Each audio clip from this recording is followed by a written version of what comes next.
ตุลุงดอยหรือว่า พระครูปฏิภาณธรรมทิน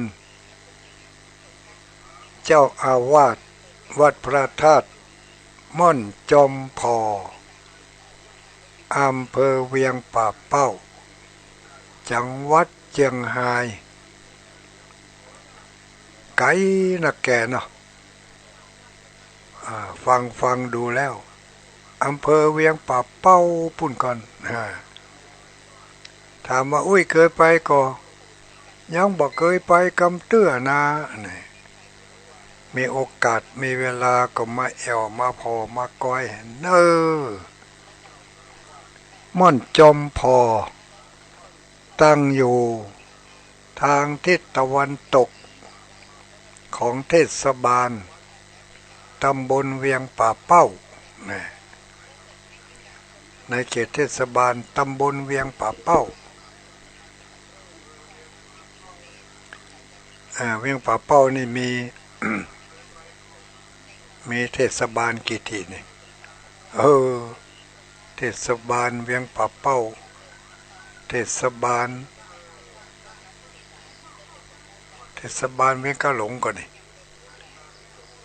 เทศบาลแม่ขจานเนาะแต่มีสองเทศบาลใหญ่ๆก็มีเทศบาลตำบลเวียงเทศบาลตำบลแม่เจดีเขตหนึ่งแต่ว่าที่ตุลุงดอยอยู่นี่อยู่ที่ตำบลเวียงอำเภอเวียงป่าเป้าระยะทางก็บ่ใกล้บ่ไกลถ้าลูกเชียงใหม่มาก็ประมาณ95กิโลเมตรลูกเชียงรายมาก็ประมาณ95กิโลเมตรพอๆกันอยู่ครึ่งกลางระหว่างเชียงใหม่เชียงรายหนทางสัญจรไปมาเดี๋ยวนี้สะดวกสบายทั้งทางเส้นใหญ่เส้นน้อยทางเส้นใหญ่ถนนสายเลขที่118ไปสะดวกมาสบายมีทางใหญ่3 เลน4 เลนพุ่นน่ะก็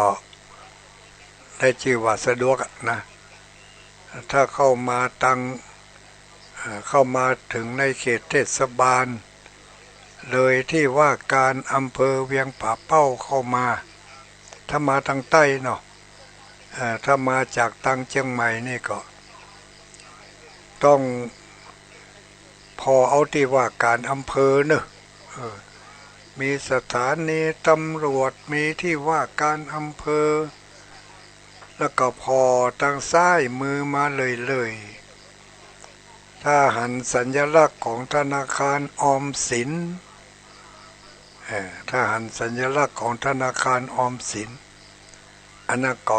เปิดไฟเลี้ยวซ้ายได้เลยเปิดไฟเลี้ยวซ้ายได้เลยธนาคารออมสินมีถนนซอยอยู่ที่ข้างธนาคารนั่น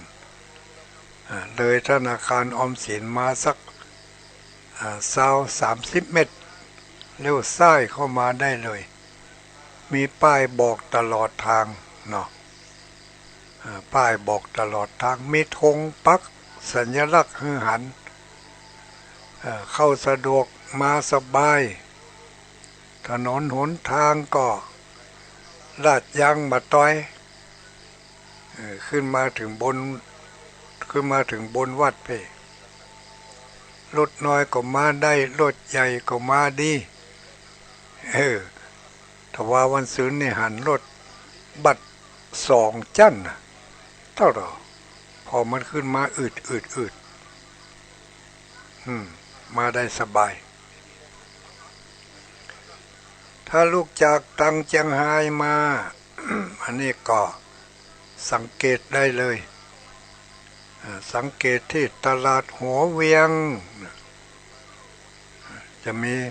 สัญลักษณ์มีอย่างสัญลักษณ์ เอาธนาคารเนาะสัญลักษณ์ธนาคารกรุงไทยจะอยู่ทางขวามือนะที่ตลาดหัวเวียงแล้วก็เลยมาเลยเนอะ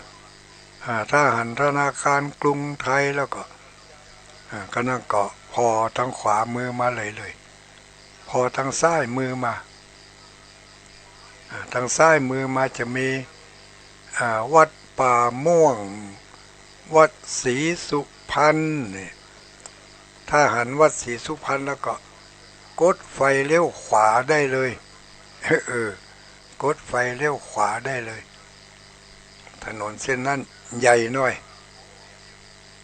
ถนนเลขที่ซอย14เลขที่ซอย14เลี้ยวขวาเข้ามามันตัดหัวโก้งหน่อยเนอะก็คงจะบอกเป็นอย่างเลี้ยวขวาเข้ามาได้เลยจากถนนใหญ่เข้ามาประมาณ2 กิโลเมตรก็มาถึงพระธาตุม่อนจอมพอสถานที่เป็นสถานที่ท่องเที่ยวเชิงศาสนาและวัฒนธรรมเข้ามาถึงวัดแล้วก็มีหลายอันหลายอย่างให้บริกา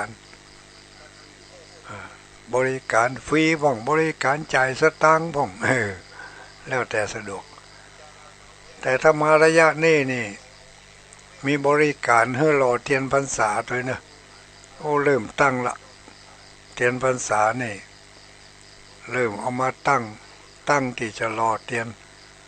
เป็นประเพณีญาติโยมทั้งหลาย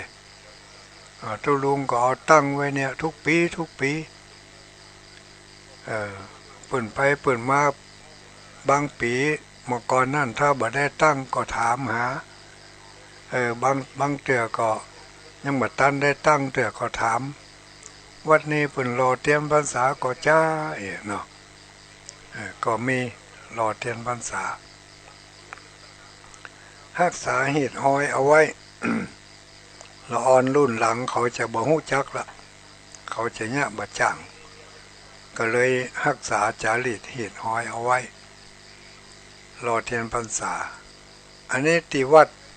พระธาตุม่อนจอมพอได้ทำทุกปีทำทุกปีเพื่อจะได้ฉลองศรัทธาของญาติโยมทั้งหลายเมื่อมาถึงแล้วอยากจะรอเตียนก็มีเตียนให้รอเนาะแล้วพูดถึงรอเตียนนี่ก็มีปีนี้ทางคณะพระเผยแผ่ของเราได้จัดให้มีการรอเตียนเพื่อจะรักษาจารีตประเพณีเขาคงจะได้ยินสปอตโฆษณาที่เพิ่นบอกไปแล้วเนาะและอีกอย่างหนึ่งหมู่แฟนครับคลื่นสีขาวของเขานี่ได้ยินถึงวันนะโดยเฉพาะอย่างยิ่งท่านอาจารย์พระมหาสมชาติกาตะปัญโยอันนี้เพิ่นก็ประชาสัมพันธ์ทุกวันถ้าเพิ่นได้มาออกรายการ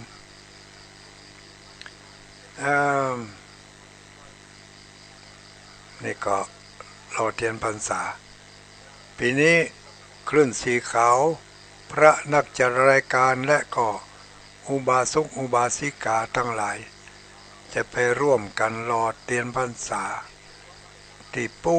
นอำเภอเมืองปานจังหวัดลำปางอำเภอเมืองปานจังหวัดลำปางก่อนที่จะถึงอำเภอแจ้ห่มแต่ถ้าลูกลำปางมาก็เลยอำเภอแจ้ห่มมาหลายกิโลอยู่ก็น่าจะถึง10 กิโลหรือมาอ้างก็7 กิโลอย่างเนี้ยมาถึงปากทางแยกเข้าอำเภอเมืองปานก็เข้าไปเลยก็บ่ไกลสักเท่าใดประมาณ10 กิโลก็จะถึงจุดหมายปลายทางวัดทุ่งโป่งเนาะวัดทุ่งโป่ง ถึงเวลานั้นมาอืมเจ้าหน้าที่ทีมงานของเฮาที่อยู่ทางวัดทุ่งโป่ง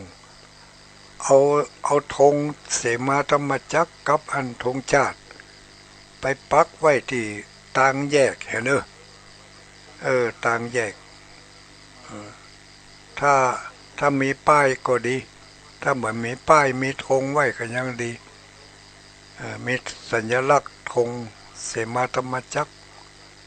สัก2-3 ผืนเอาติดยายหุ่นตางที่เขาจะเฮือเปิ่นไปทางใดเขาก็เอายายไปทางนั้นพี่น้องเพื่อสัญลักษณ์คือเปิ่นได้หูได้หันเข้าไปง่ายจะได้บ่หลงหุ่นตางเพราะว่าเข้าไปในเขตอำเภอเมืองปานแล้วนี่ข้ามตรงไปแล้วเนี่ยหุ่นตางมันนักแยกไปหลายตีหลายตังดีเหมือนดีจะพดไปเชียงใหม่พุ่นนั่นจะพดไปเชียงใหม่พุ่นน่ะถ้าข้ามน้ำตกเจซ่อนไปกับพุ่นน่ะเนี่ยขึ้นไปเชียงใหม่พุ่นเวิร์กอันน่ะพอจะอ้างก็ต้องมีธงมีสัญลักษณ์ปักไว้คืนวันนี้ได้รับความเมตตาจากสถานีวิทยุท้องถิ่นในอำเภอเวียงป่าเป้านี่3 สถานีด้วยกันเนอะถ้าเกิดสถานีใดสถานีหนึ่งมันดับไปก็หมุนไปแถมสถานีเนาะมีรองรับแถม2 สถานีมันเรื่องนี้มันบ่แน่นะยังบ่เดียวเนี่ยสถานีวัดฝ่ายหินนี่ถ้าจะบดังมาคืนวันนี้นะพี่น้องที่ฟังทางฝ่ายหินก็คงจะลำบากหน่อย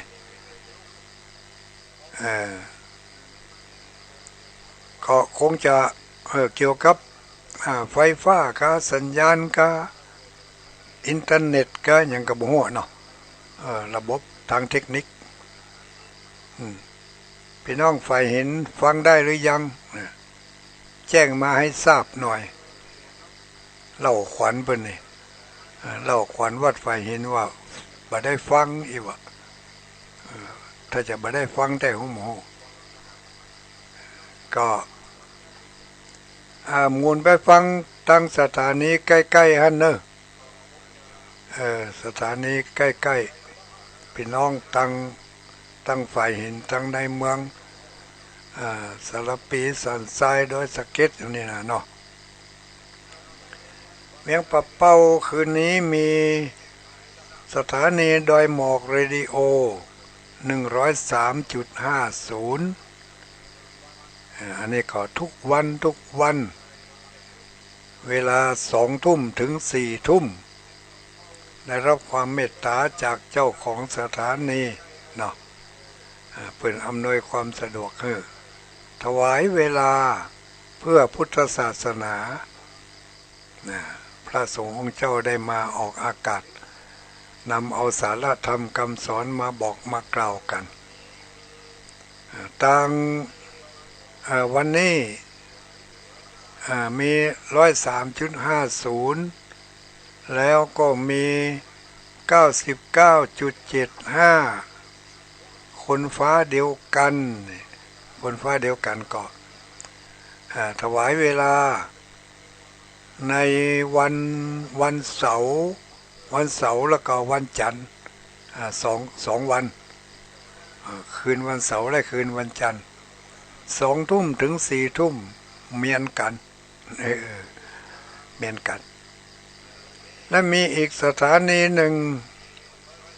อันนี้สถานีนี่ก็94.50 เมกะเฮิรตซ์สถานีแม่ขจารโมเดิร์นเรดิโอทุกคืนอันนี้แม่ขจารโมเดิร์นนี่เพิ่นตั้งแต่เวลา6 โมงมื้อแลงน่ะ6 โมงมื้อแลงไปจนถึง4 ทุ่มพุ่นน่ะอันนี้ก็รับสัญญาณจากคลื่นสีขาวเพื่อชาวประชา นำมาเผยแผ่ให้แก่สาธุชนทั้งหลายได้ยินได้ฟังกันอย่างเต็มอิ่มเลยคืนวันนี้มีเปิ่นแจ้งมาจากพะเยา พะเยาเนาะคนรักพะเยารับฟังอยู่แฟนครับจากสถานีคนรักพะเยาแจ้งมาละรับฟังอยู่เนอะโอ้พอนอนห่มผ้าตัวบแล้ว ฟังแล้วเจ้า103.50103.50นี่มาเจ้าปุ่นก็มีเนอะแต่บ่ใจ103นะเจ้าของเดียวกันคือทีมงานของคุณโยมดารุณีเนี่ยภาคเช้าก็มีที่สถานีวิทยุเวียงป่าเป้าเรดิโออันนั้น90เมกะเฮิรตซ์หมุนคลื่นรับฟังพอมีถึงมาเจ้าไม่ถึงมาคืนมาเจ้าเพิ่งกระถวายเวลาตั้งแต่ตีห้าถึง7 โมง2 ชั่วโมงเหมือนกันมาเจ้านี่เขาจะได้ฟังธรรมโดยเฉพาะอย่างยิ่งทำเมืองมีนักเทศหลายตนหลายองค์ที่เพิ่นนำมาเทศกันตอนเจ้าคนเฒ่าคนแก่ตื่นมายังบาดลุกจากที่นอนแต่ก็เปิดวิทยุฟังไปเนาะอย่างแต่เจ้านี่ไผ่แต่เจ้านี่ตุลุงวัดสันทรายชื่อเป็นว่าพระครูสังวรศรีลาภิลักษ์พระครูสังวรศรีลาภิลักษ์แต่เจ้านี่เป็นเทศเรื่องอย่างเรื่องจิ้วหาลิ้นคำอีกแม่นแต่กะเนาะก็ยังฟังอยู่นะแต่จำเรื่องมาได้มีถึงมาเจ้ามีถึงมาคืนแต่อย่างทั้งลายดอยทั้งวันตกลายดอยไปทางใต้นี่แล้วก็ลายดอยทั้งวันตกนี่เปิ่นฟังตั้งแต่ตี3ตี4พุ่นมาล่ะตี3ตี4เนาะเปิ่นมีโอกาสอย่างหมู่เฮาทั้งหลายนี่ลายดอยทั้งแก้วมาทางเหนือนี่อันนี้ก็รับคลื่นจากเวียงป่าเป้าเรดิโอ90เมกะเฮิรตซ์มาเจ้าตีห้าถึง7 โมงฟังธรรมเมืองม่วนตุลุงก็ไปแอบกับเปิ้นเกาโลตุลุงก็ไปแอบกับเปิ้นมาเจ้านะแต่เป็นมาเจ้าวันพฤหัสเนอะมาเจ้าวันพฤหัสวันพฤหัสที่แล้วเพิ่นนี่เบลลังงังไปมาได้มาออกสักคำทิธุระบางสิ่งบางประการก็เลยลืมไปนะบางทีมันก็ลืมเพื่อก็จะได้พอ6 โมงแล้วเพราะว่าตุลุงออก6 โมงถึง7 โมงนะเมื่อเจ้าวันพฤหัสพร้อมกันนี้ก็ขออนุโมทนาขอบคุณขอบใจเนาะถ้าคนใหญ่ใจกับละอ่อนนี่ว่าขอบใจถ้าคนเฒ่าคนแก่ใจกับละอ่อนขอบใจถ้าอย่างทุกเจ้าใจครับญาติโยมก็ขอบใจอนุโมทนาขอบใจเนี่ยถ้าคนบ้านแจ้ครับทุกเจ้านี่ขอบคุณหรือขอบพระคุณนี่มันคนไทยเฮาเนี่ยมันภาษามันสละสลวยนะมันแยกออกได้เลยไผเป็นผู้ใหญ่ไผเป็นผู้น้อยควรจะใช้ภาษาอย่างใดมันจะเหมาะจะสมนี่อย่างเขาจะบอกจะอู้กันเนี่ย แต่ถึงมื้อถึงวันนี้ใจบ่ใครถูกกันนะมีหันอย่าง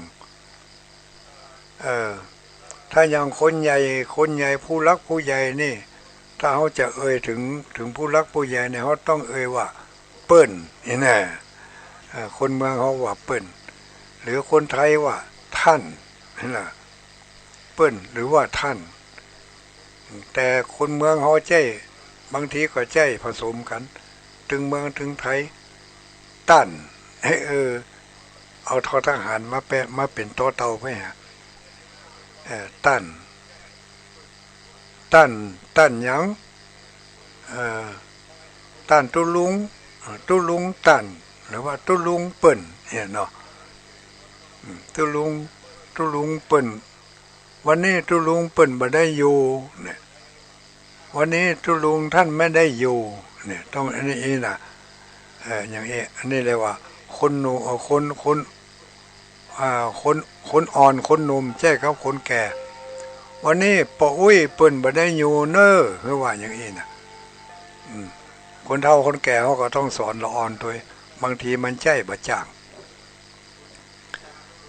เขาหันละอ่อนที่มันไปออกทีวีออกรายการนี่ถ้าเพิ่นถามถึงพ่อถึงแม่นี่แทนที่จะว่าเปิ้นหรือว่าท่านนี่บัญญัติว่าอย่างนั้นไปว่าจะได้อันคุณแม่เขาคุณแม่เขาไม่รักเราคุณแม่เขารักเราขนาดคุณแม่เขาสอนเราบ่ถูกนะคุณแม่นี่แปลว่าเขาบ่ได้อ่ะคุณแม่นี่ต้องว่าท่านหรือว่าเปิ้นคุณอุ้ยคุณแม่คุณอุ้ยหรือผู้ใหญ่ผู้ใหญ่กว่าเขาเนี่ยเขาตั้งแจ้คำว่าสรรพนามแทนว่าเปิ้นหรือว่าท่านนี่ท่านไม่อยู่เปิ้นไม่อยู่นี่อันนี้มันถึงจะถูกต้องแต่บัดเดี๋ยวนี้เคยได้ยินมาหลายคนหลายตีพ่อแม่จะใช้สรรพนามกับลูกว่าเปิ้นนี่โอ้บัดเดี๋ยวนี้เปิ้นเฮียนเก่งเปิ้นจะไปสอบละเปิ้นจะได้ไปเข้ามหาลัยละใจบ่ถูกต้องละออคนใหญ่แจ้กับละอ่อนนี่ใจแกหรือว่ามันนี่บัดเดี๋ยวนี้ลูกมันอีน้อยมันจะไปต่อมหาวิทยาลัยมันจะไปทำงานที่กรุงเทพเนี่ยมันจะไปช่วยเปิ้นยาการที่อบต.ก็ว่าไปจะไปเปิ้นใส่ลูกบัดดีใจซับบัดถูกลังดีเปิ้นบ่เปิ้น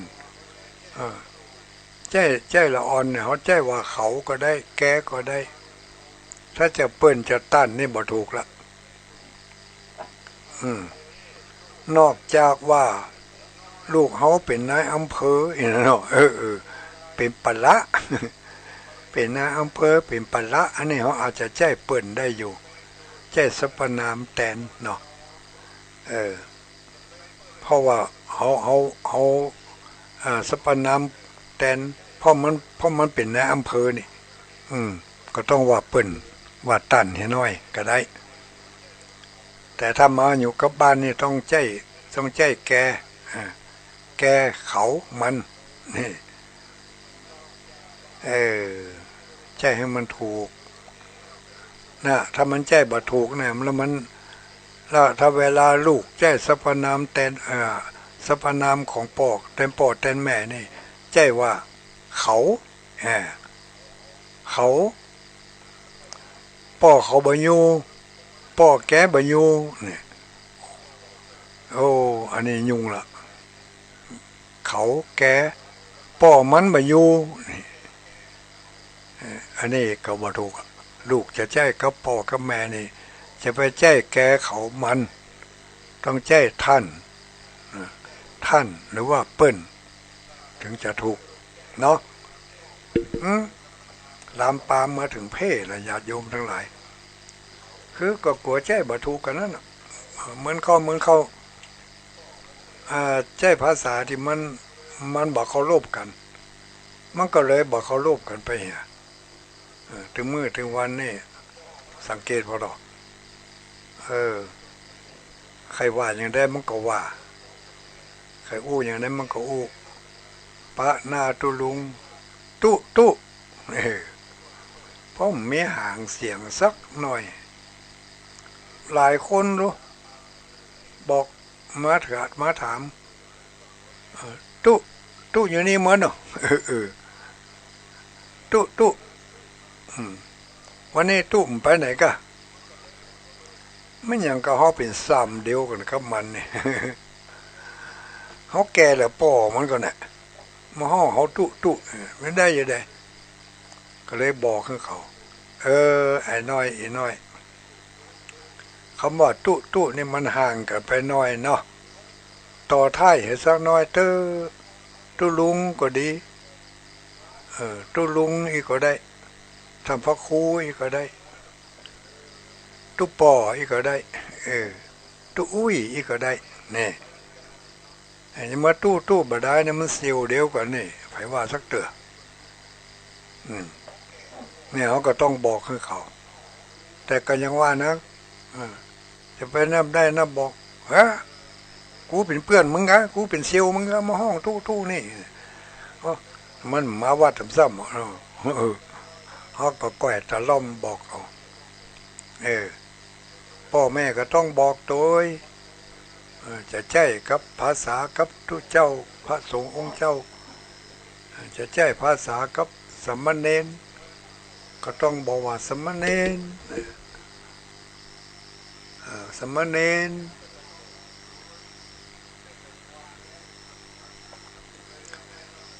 วัดแสงแก้วมงคลเวียงป่าเป้าบ่มีก้าวัดแสงแก้วมงคลนี่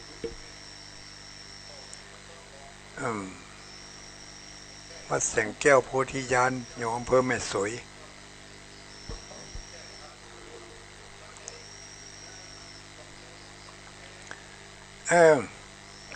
ภาษาที่ใจเปิ้นถึงบอกหรืออันยังก็สายทานบอกอย่างก็สายบัวบอกลึกตื้นชลทานเนี่ยเนาะ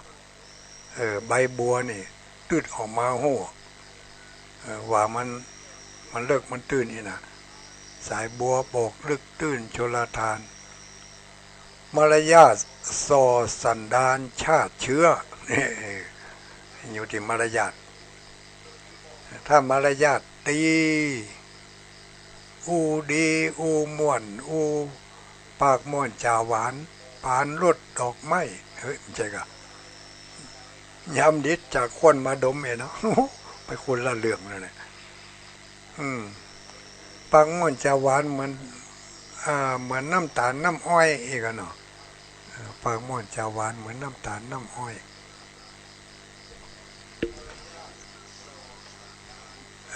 อินดูเปิ่น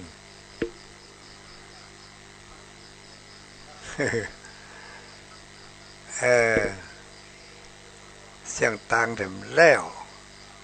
วัดฝ่ายหินเสียงต่างแต่มันเนาะ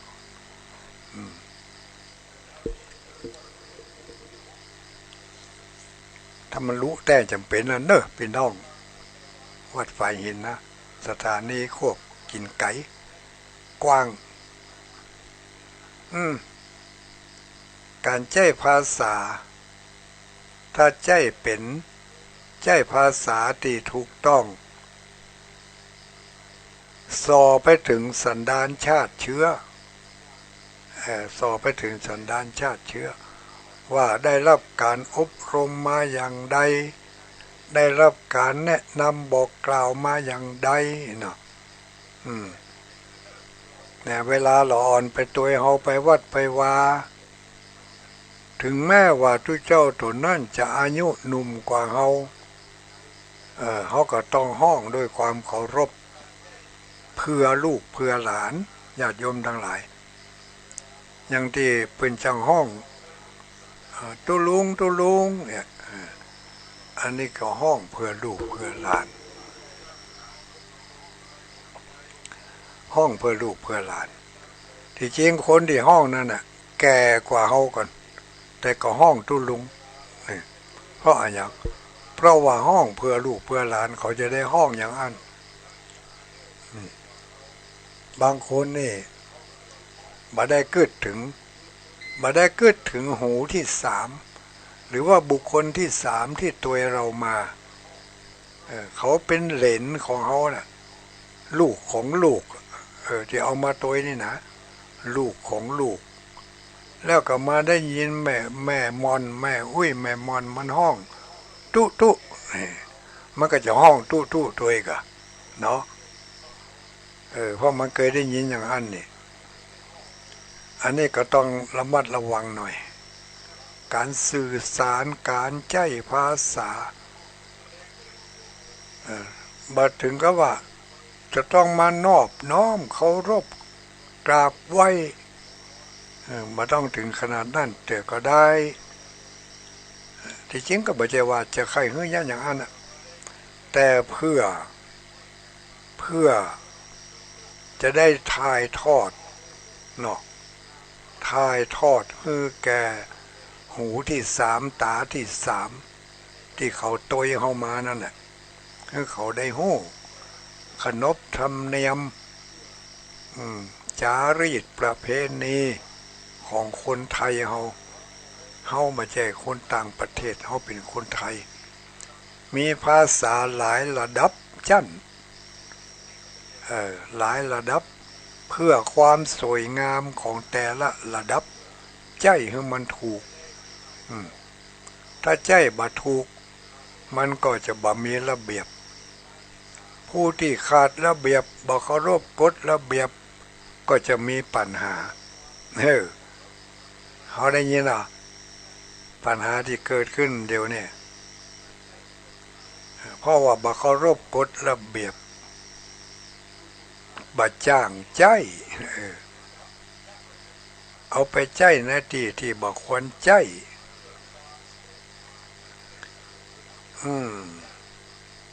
ปัญหาอย่างที่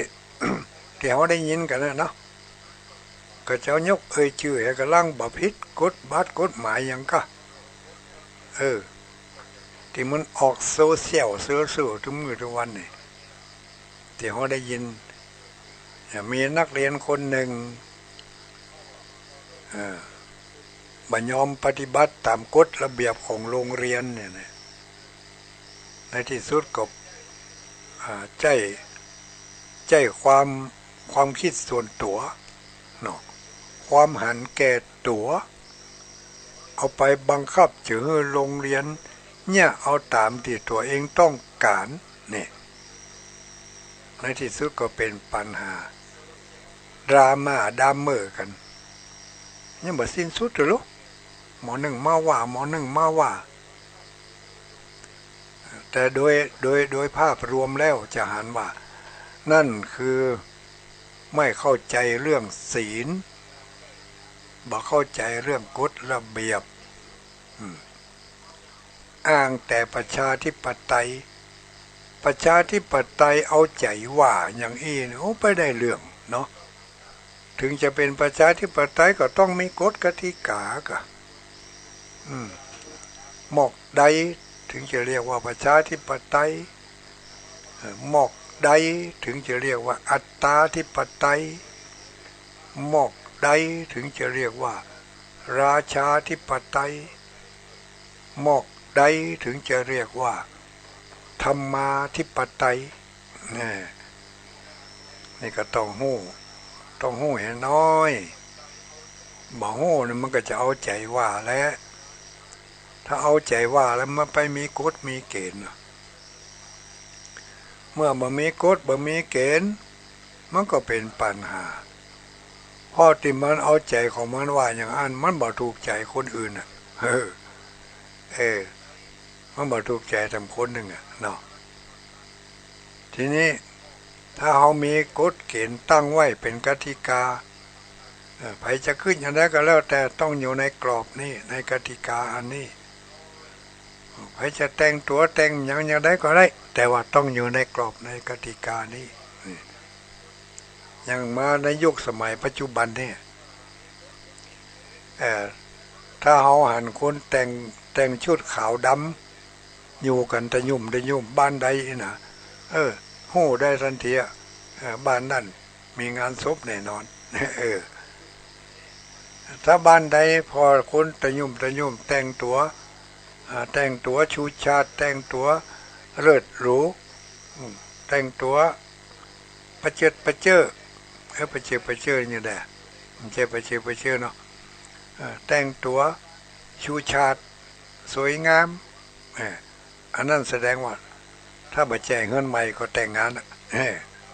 มาแจ้งงานศพแน่นอนนี่อันนี้การแต่งตัวซอให้หันถึงงานทันทีว่ามันเป็นงานมาอย่างที่เขาส่งดอกไม้มาเนี่ยก็ส่งดอกไม้เข้าในลายเนี่ยแต่ละวันสีก็แตกต่างกันลูกเนาะบางวันก็สีนั่นแถมวันหนึ่งก็สีนั่นแถมวันหนึ่งก็สีหนึ่งอันนี้ก็เรียกว่าเขาเข้าใจในกฎกติกาของสังคมไทยเขามีกฎกติกาอย่างใดสังคมสากลละโลกมีกฎกติกาอย่างใดกฎกติกาของสังคมโลกนี่ที่เขาว่ากันนะศีลห้านั่นนะนั่นเป็นกฎกติกาของสังคมเจ้าโลกทุกคนไม่ว่าจะเป็นชาติใดภาษาใดศาสนาใดก็แล้วแต่ถ้าล่วงละเมิดในศีลห้าข้อที่เป็นกฎกติกาของสังคมเจ้าโลกอันนั้นแล้วนี่บดีละบดีเรียกว่าเป็นคนบดีเป็นคนผิดอันนี้เป็นกติกากฎกติกาเขาจึงว่ากันว่าศีลก็คือถ้าจะว่าแปลก็คือเป็นปกติอย่างหนึ่งเนาะแปลว่าเป็นปกติความเป็นระเบียบเรียบร้อยผู้ที่เคารพกฎกติกาชื่อว่าผู้มีศีลถ้าเขาเคารพกฎกติกาของสังคมในหมู่บ้านเขาก็มีศีลในตัวของเขาในบ้านของเขาเคารพกฎกติกาของสังคมเจ้าโลกก็เรียกว่าเขามีศีลประจำตัวประจำใจศีลห้าข้อน่ะอันนั้นเป็นกฎกติกาของเจ้าโลกเป็นมีก่อนพระพุทธเจ้าก็เนอะศีลห้าข้อนี่นะมีก่อนพระพุทธศาสนาก่อนมีมาตั้งแต่สมัยเมื่อใดสมัยยุคเมื่อมนุษย์ต้องการความมีกฎกติกาพุ่นเนาะมีเมื่อมนุษย์ได้มีการพัฒนาจิตพัฒนาใจอยากจะให้สังคมโลกนี้มีความสงบสุขเป็นระเบียบเรียบร้อยก็จึงตั้งกฎกติกากันขึ้นมาเป็นกฎกติกาประจำโลกนี่แล้วแต่ว่าศาสนาใดจะยอมรับบางศาสนายอมรับทั้งหมดเลยถึงห้าข้ออย่างกับพระพุทธศาสนานี่ยอมรับเลยทั้งห้าข้อแต่ถ้าว่าจะรักษาศีลของพระพุทธเจ้าก็ต้องเพิ่มเข้าไปแถมอิมันจะลัดติงอิมันจะทิวสังเนาะสัมมะเทวะ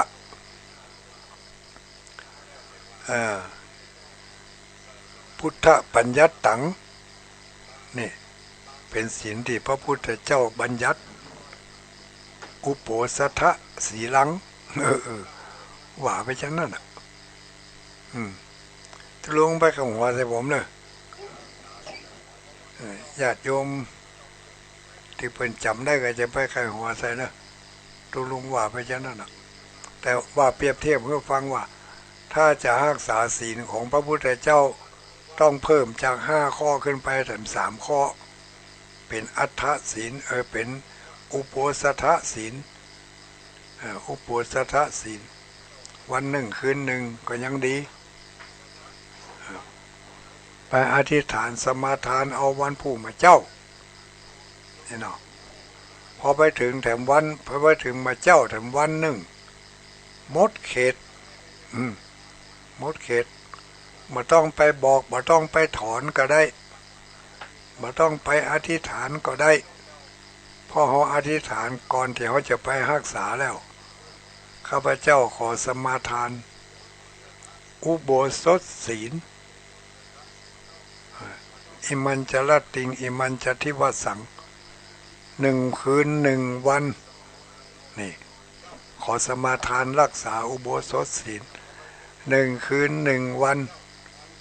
พอครบ1 คืน 1 วันปุ๊บมันสลายไปคนเดียวมันไม่ต้องไปถอนไม่ต้องไปบอกก็ได้มันถึงจะสลายไปเมื่อสลายไปแล้วมันไปอยู่ที่ไหนมันก็ปิกไปหาศีล 5นั่นแหละเพราะว่าศีล 5นี่เพิ่นเรียกอีกอย่างหนึ่งว่าเป็นนิจจศีลเป็นนิจจศีลศีลอยู่กับตัวกับใจของเฮาอยู่กับโลกอยู่นี่เป็นนิรันดร์ตราบใดที่เฮาอยากจะเป็นคนปกติเขาก็ต้องมีนิจจศีลอยู่ในตัวในใจของเขาตลอดอย่างนี้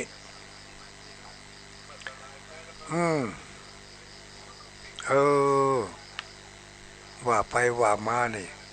มาถึงเพศเรานี่กำลังว่าเข้าใจสักอย่าง2 อย่างอยู่ก้าเนาะการใช้ภาษาเนาะการใช้ภาษาละอ่อนกับคนใหญ่คนเฒ่ากับละอ่อนแล้วก็คนบ้านกับทุเจ้าพระเนนใช้ภาษาให้มันถูกพ่อจะยกย่องลูกก็จะไปถึงกับว่าเปิ้นจะไปถึงกับว่าเปิ้นถ้ายกมันขึ้นมาเป็นเปิ้นแล้วมันจะกดเขาแล้วทีนี้มันจะกดเขาเป็นมันเป็นมันเป็นเขาจะกดเขาเป็นมันเป็นเขาละเป็นแกนี่พอเขาไปยกมันเปิ่นแล้วนี่มันก็จะกดเขาป่อแกบาหันตัววันนี้ป่อแกบาหันตัวมันใช่ว่าป่อเปิ่นบาหันตัวนี่มันว่าสักคำเป็นว่าป่อแกบาหันตัวแม่เขาบาหันตัวแม่เขาเบื่อย่าเพราะว่าแม่มันไปห้องลูกมันเป็นเปิ่นไปลูกเปิ่นเฮียนดีเปิ่นใครทำงานนี่อีวะนี่ก็ต้องระมัดระวังหน่อยใช้ภาษาให้มันถูกจะไปต้านขันเข้าตู้โยกก่อนนี่มีไผสักตนก่อนนี่ตู้เนี่ยเอาละอ่อนไปตัวละอ่อนได้ยินก็ใส่ก็ถ้ามันไปมันก็จะห้องตู้โยกก่อนนี่พ่อแม่ปู่อุ้ยมันสอนอย่างนั้นไม่ได้สอนด้วยความตั้งใจนะแต่มันเฮียนเอานะมันเฮียนเอาเนี่ยมันสังเกตพอว่าสังเกตพอเวลาป่อมันเนี่ยอย่างแม่ไม่ใช่อย่างอุ้ยไม่ใช่อย่างถ้ามันอยู่หัมตีมันจะสะค้อยพอมันจะสังเกตนะละออนนี่นะมันบาถามนะมันสังเกตมันพอเอามันจะพอเอามันจะฟังเอาดักไว้น่ะอันนี้ก็ต้องระมัดระวังหน่อยภาษาสอตระกูล ได้รับการอบรมมาดีกาได้รับการถ่ายทอดได้รับการสืบทอดมรดกทางกิริยาท่าทางนี่ขนาดใดเพียงใดเพราะทุกสิ่งทุกอย่างที่เฮาฮื้อเข้าไปล้วนแล้วแต่เป็นมรดกทั้งนั้นเป็นมรดกที่จะต้องติดตัวที่ใจเข้าไปอันนี้ก็ปอุ้ยไม่อุ้ยระมัดระวังหน่อยถ้าเฮาถ้าเฮาถ่ายทอดให้ดีๆเมื่อเฮายังมีชีวิตเมื่อเขายังฮับได้อยู่เนี่ยใหญ่มาแล้วจะไปเต็กของเขาฮับเนี่ยมันฮับมาได้แล้วมันเต็กบ่ลงอ่ะเพราะมันแข็งไปแล้วเพราะฉะนั้นก็ถ้าจะเอาอันอย่างถ่ายทอดให้เขาก็ถ่ายทอดเมื่อเขายังอ่อนยังไวถ้ามันใหญ่ไปแล้วอย่างน้อยๆมันก็มีพื้นฐานของความเป็นเด็กที่ว่านอนสอนง่ายมาตั้งแต่อ่อนแต่ออดมันก็จะยังดีอยู่ยังดีนี่ก็ฝากกันเอาไว้กับบรรดาหมู่เฮาทั้งหลายที่ได้ยินได้ฟังเนาะค่ำคืนวันนี้ก็เป็นคืนวันจันทร์ตุลุงดอยม่อนจอมพอบริหารเวลากับศรัทธาญาติโยมจะได้แก้ง่อมแก้เหงาจะได้เป็นเพื่อนกู้รับกู้นอนเดี๋ยวนี้รับไปหลายคนละรับไปเลยยังกะบ่ฮู้ตุลุงไปว่าบ่ฮู้กะสิ่งดีๆลูกนี่นำมาบอกนี่จะไม่ไผพ้องที่จะมาบอกอย่างนี้มีนะข้อหักหลอกจึงบอกให้พอหักไม่อุ้ยปออุ้ยหักคุณเด็กคุณหนูทั้งหลายจึงบอกสิ่งดีๆให้กันโหยังข้างอยู่นะข้างเมื่อวันจันทร์ที่แล้วเดี๋ยวจะเอามาเล่าให้ฟังอยู่ใจเย็นๆไว้ขั้นรายการเฮน้อยเนาะเพราะว่าบางสถานีเพิ่นอาจจะตัดไปตัดช่วงเวลาไปน้อยนึงอันนี้ก็แม่อุ้ยปออุ้ยทั้งหลายที่เพิ่นบริจาคค่าน้ำค่าไฟค่าอินเทอร์เน็ตกับทางตุลุงก็มีแม่อุ้ยกุยปันษาพร้อมด้วยครอบครัวบ้านปุงหนองอันนี้ก็ถวายพระใจค่าน้ำค่าไฟมาจำนวนหนึ่งก็ได้ห้องว่าน้อยเนาะอุ้ยอนุโมทนาเนอตุลุงได้รับแล้วถัดมาแม่อุ้ยหลวงดีก็อย่าใส่ล่วงใส่ไม่โทตัวเห็นแม่อุ้ยหลวงดีปวนปันบ้านป่าคาอำเภอวังเหนือจังหวัดลำปางอันนี้ก็พร้อมด้วยลูกเต้าหลานเหลนหอมพระใจการน้ำก้าวไฟตุลุงดอยมาอนุโมทนาเนอะคุณบุญเหลิมแม่บัวโรยแรงจริงบ้านป่าคาตำบลล่องเคาะวันนั้นก็อ่านกำเนาะบางทีอาจจะบัดตันเพราะวันนั้นมันฟังจะลืมแห่งกำเนอะแม่อุ้ยบุญเหลิมแม่บัวโรยแรงจริงอันนี้ปะกันดีดอยนางแก้วปุ่นก้านี่แต่ว่าวันศุกร์นี่อันนี้หมายมีนางบัวโรยท่าคล่องพร้อมโดยครอบครัวบ้านป่าคาต้นเพิ่งตำบลล่องเคาะอำเภอวังเหนือจังหวัดลำปางอันนี้ถวายการน้ำก้าวไฟมา ไปหัวเอาสตางค์คือมานี่ร้อยกับน้ำกับไฟบะมีจืดขออนุโมทนาเนอะแม่แก้วปากหวานบ้านต้นเพิงนี่แม่อุ้ยแก้วปากหวานบ้านต้นเพิงอันนี้ก็วังเหนือเหมือนกันเนอะ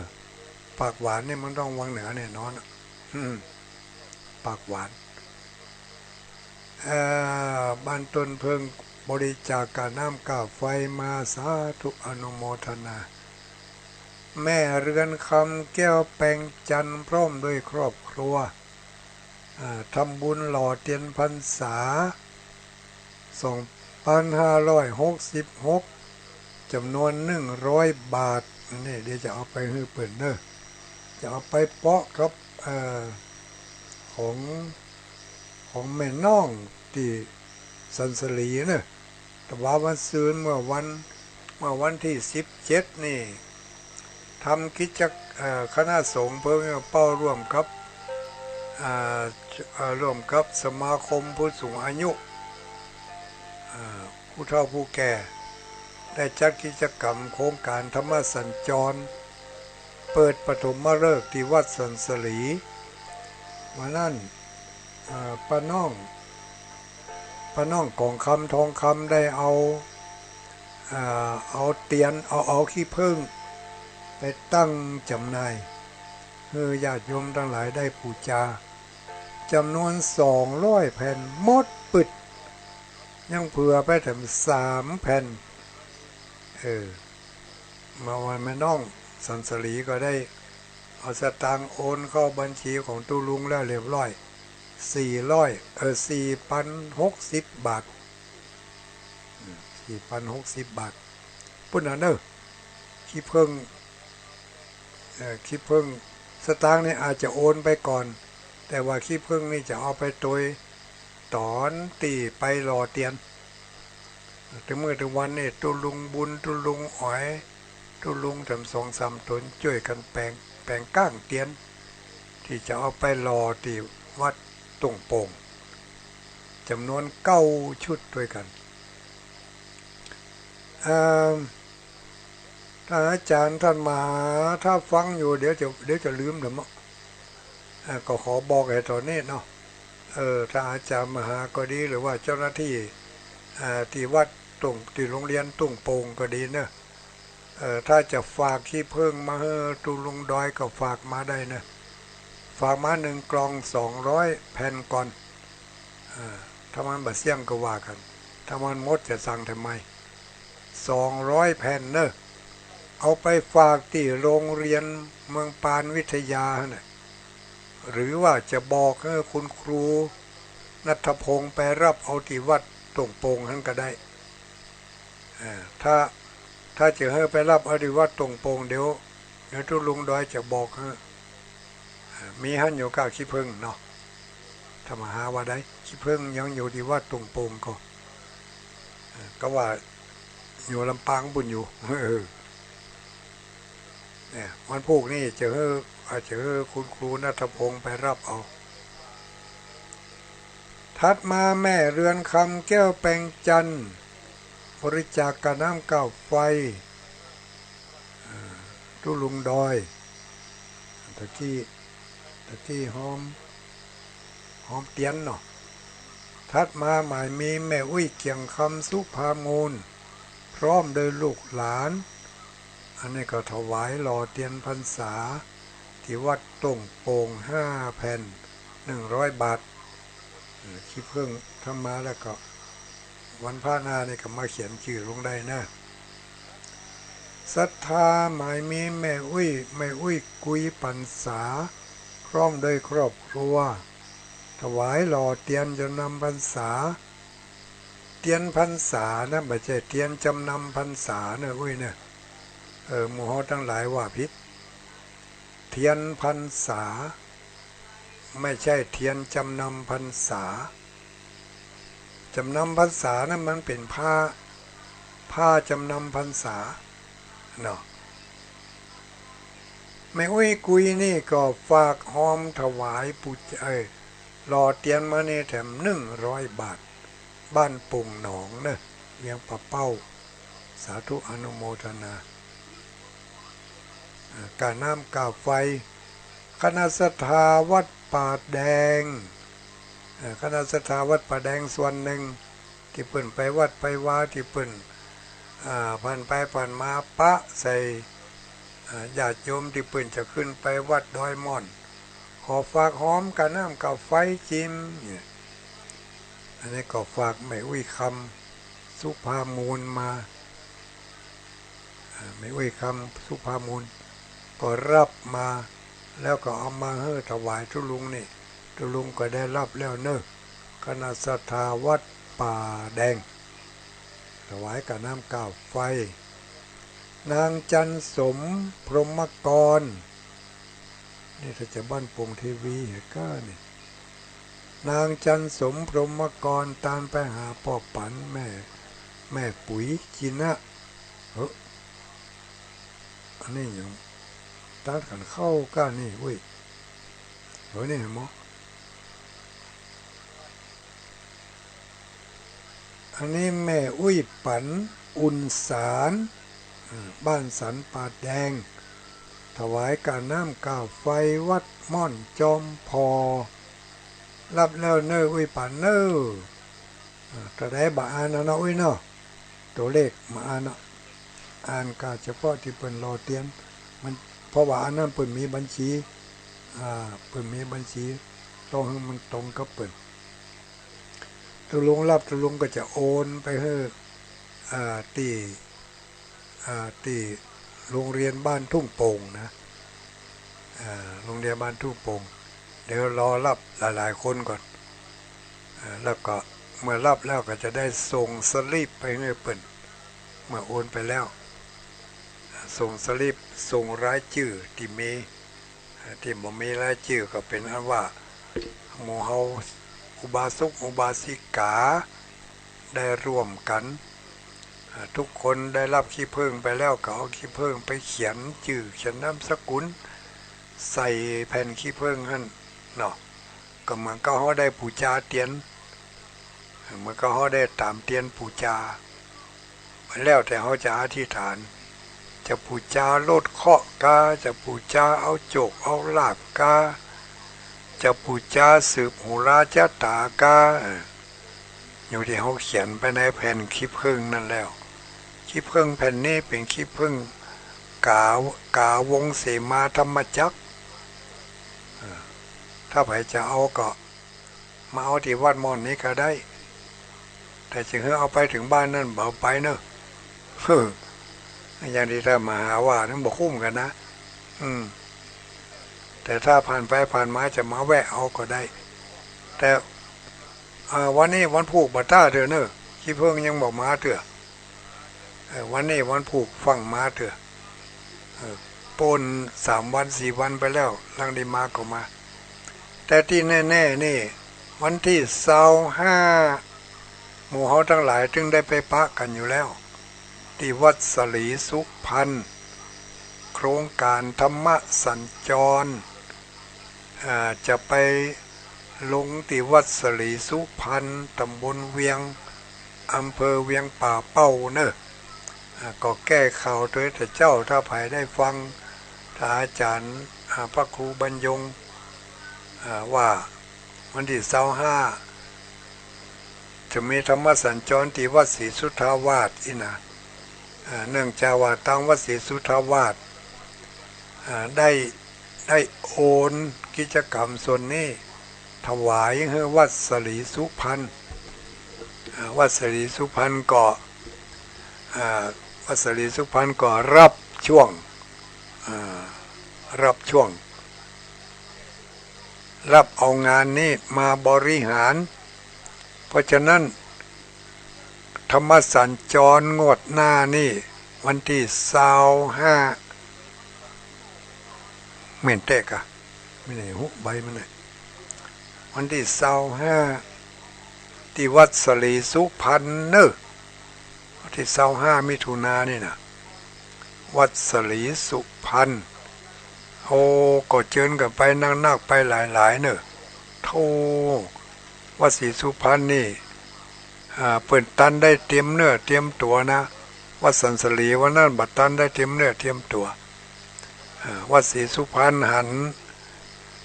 พอหันได้รับไปร่วมกิจกรรมแล้วก็ไปหันศรัทธาญาติโยมทั้งหลายไปกันนักกันหลายนี่ก็จะมาเตรียมต้อนรับศรัทธาญาติโยมต่างบ้านต่างจองกันหลายที่หลายแห่งถึงอำเภอเนาะประมาณ50กว่าวัดเนี่ยถ้ามาวัดละ10 คนมันจะเฮือแล้วนั่น500 คนนั่นน่ะวัดจะบ่มีที่อยู่รู้นี่บางวัดไปนักกว่านั่นน่ะกว่า10 คนน่ะแต่บางวัดไป2 คนบางวัดไปกับทุกเจ้าตนเดียวเนี่ยบางวัดบ่มาให้เลยก็มีอันนี้ก็บอกว่ากันมันเป็นงานที่บ่ได้บังคับจำกิจกรรมส่วนนี้เป็นงานบุญงานกุศลญาติโยมทั้งหลายผู้ดำเนินการก็มีสภาวัฒนธรรมผู้สูงอายุแล้วก็น้อยหนานชมรมน้อยหนานแล้วก็สภาทุเจ้าอำเภอเวียงป่าเป้าทุกวัดทุกวาก็มานึกถึงกิจกรรมโครงการธรรมสัญจรเมื่อ5 ปี10 ปีที่แล้วทำต่อเนื่องกันมาเรื่อยๆมายุดเอาเมื่อ2-3 ปีที่ผ่านไปนี่มาได้จัดก็พากันกึดตึงหากิจกรรมธรรมสัญจรปีนี้ตั้งชมรมผู้สูงอายุผู้เฒ่าผู้แก่สวทั้งหลายก็มากำหนดนัดหมายกันว่าจะออกธรรมสัญจรเอาเป็นวันโกนไปเป็นวันพระพ่องวันโกนพ่องก่อนเข้าพรรษาเนี่ยถ้าวันพระวันโกนก็ได้อยู่แต่ถ้าหลังพรรษาไปแล้วนี่เอาวันพระบ่ได้ถ้าไปตรงกับวันพระแล้วก็ต้องเลื่อนไปเป็นวันโกนก็อันนี้ก็กิจกรรมธรรมสัญจรที่วัดศรีสุพรรณเพิ่นได้เตรียมการต้อนรับศรัทธาญาติโยมไว้อย่างอึกขลึกอึกหนาเนอะมีการจับฉลากจับรางวัลที่เด่นมีสร้อยคอทองคำ1 เส้นนะสร้อยคอทองคำ1 เส้นที่วัดศรีสุพรรณนี่พร้อมกันนั้นมีวิทยุทรานซิสเตอร์วิทยุทรานซิสเตอร์ที่ใจฟังอยู่ที่ญาติโยมใจฟังอยู่ประเดี๋ยวเนี่ยวิทยุทรานซิสเตอร์อย่างน้อยก็5 เครื่องละอย่างน้อย5 เครื่องเดี๋ยวตุลุงดอยจัดการจะเอาไปเพาะไปหอมกับเพิ่นเพื่อว่าญาติโยมที่มีวิทยุมันเก่ามันลุไปก็จะได้วิทยุใหม่ไปฟังแต่เจ้านี่ขอวิทยุมาซ่อมเครื่องหนึ่งเนอะดีแล้วเนอะมาเอาไปฟังได้เลยมันผูกมาเอาเหรอถ้ามาเอาจะเอาไปขายแล้วเนอะจะเอาไปออกรางวัลเหรอเนอะวัดศรีสุพรรณนี่นะพี่น้องญาติโยมเฮาเนอะตะมูกิมมูใกล้ต่างอำเภอจะมาแอวด้วยก็ได้นะพี่น้องตังวังเหนือตังไม่สวยจะมาแอวก็ได้อยู่เนอะอำเภอใกล้ๆนี่วันที่25ณที่วัดศรีสุพรรณตั้งแต่เวลาบ่ายโมงเป็นต้นไปลงทะเบียนไปจนถึงเวลาประมาณ4 โมงแรงบักเกิน4 โมงแรงเสร็จแล้วเนาะปิกไปบ้านไปจองก็จะพอดีอยู่ใช้เวลา2-3 ชั่วโมงอันนี้ก็เป็นกิจกรรมธรรมสัญจรที่อำเภอเวียงป่าเป้าจะจัดไปทุกๆตำบลเนอะทุกๆตำบลวันที่25นี่ตำบลเวียง แล้วก็วันที่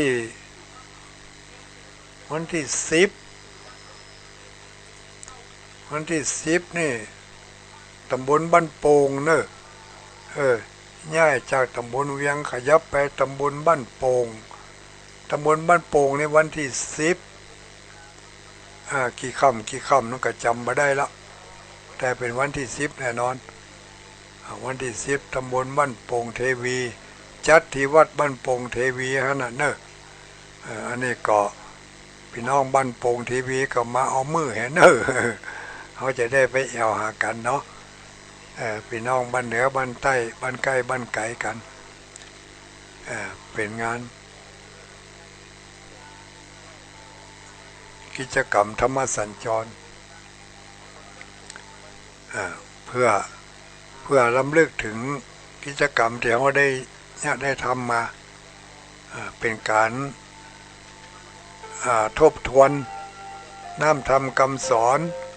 ขององค์พระสัมมาสัมพุทธเจ้าเป็นการทบทวนกิจกรรมที่เป็นประโยชน์ต่อพุทธศาสนิกชนทั้งหลายเนาะเป็นประโยชน์ต่อศาสนิกชนต่อหมู่เฮาทั้งหลายทั้งหมดเนี่ยหวานเถอะครั้งที่1วัดสันสลีครั้งที่2วัดสลีสุพรรณธรรมครูปริยั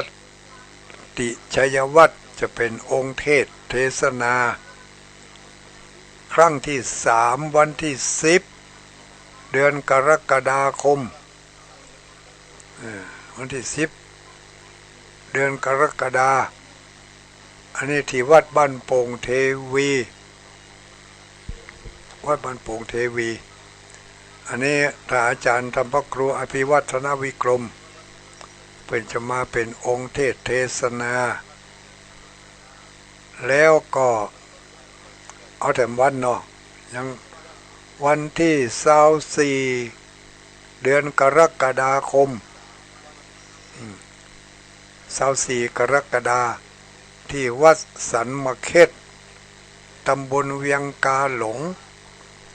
วัดสันมะเข็ดตำบลเวียงกาหลงที่แรกเป็นวันที่31เปิ่นทางผู้บริหารงานขอเลื่อนมาเป็นวันที่24เนอะเพราะว่าวันที่31นั้นมันเป็นวันใกล้วันแต่งวันดาที่จะเข้าภาษากันละกลัวจะบ่มีญาติโยมมากันนักกันหลายเพราะมันเป็นวัน14ค่ำก็เลยเลื่อนมาเป็นวันที่24เดือนกรกฎาวันที่24กรกฎานี่ เอาวัดจัดที่วัดสันมะเข็ดตำบลเวียงกาหลงองค์ที่จะแสดงธรรมนั่นก็คือท่านพระครูอดิศัยธรรมโมภาสแต่ว่าฟังให้ดีวันที่24กรกฎาคมวัดสันมะเข็ดตุลุงดอยอาตมาภาพจะได้กราบนิมนต์พระคุณเจ้าพระนักจัดรายการตั้งสถานีวิทยุคลื่นสีขาวเพื่อชาวประชาเนี่ยที่ออกอากาศทุกคืนเนี่ยเพื่อได้มาโปรดเมตตาศรัทธาญาติโยมแฟนครับคลื่นสีขาวชาวอำเภอเวียงป่าเป้าและอำเภอใกล้เคียงเวลาตั้งแต่เริ่มไหว้พระหับศีลไปจนถึงจบรายการจะเป็นกิจกรรมพระนักจัดรายการทางสถานีวิทยุจะได้มาพบปะกับศรัทธาญาติโยมแล้วก็นำเอาธรรมะ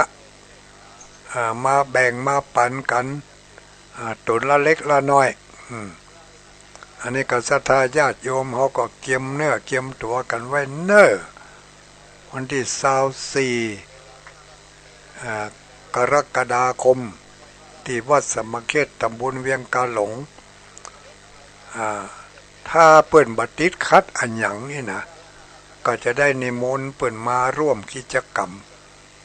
มาโพดผายศรัทธาญาติโยมเพื่อได้หันหน้าหันตาถึงมื้อถึงวันนี้เขาได้ยินกับเสียงเปิ่นก็ไปปะในงานไหนก็ปะบ่ได้ปะอย่างใกล้ชิดบ่ได้หันเป็นตัวเป็นตินอย่างแท้จริงแต่เมื่อมาที่วัดสมณเขตนี่เขาจะได้เปิ่นเขาจะได้นิมนต์เปิ่นแสดงธรรมเป็นตนไปเปิ่นมากันกี่ตนสมมติว่าเปิ่นมากัน10 ตนเขาก็จะถวายเวลาให้เปิ่นตนละ5 นาที60 นาทีแล้วแต่เวลาที่จะไปจัดสรรกันในวันนั้นอันนี้ก็ขอแจ้งข่าวดีข่าวด่วนข่าวควรสนใจให้ได้รับทราบกันเอา4 ครั้งนี้ก่อนเนาะครั้งต่อไปก็ว่ากันครั้งที่1ผ่านไปแล้วที่วัดสันสลีอันนั้นก็ขี้เพิ่งหมดไป200 แผ่นขี้เพิ่งหล่อเทียนวันที่15 กรกฎาคมวันที่26ตะกี้ว่าวันที่25ว่ะวันที่26เนอะ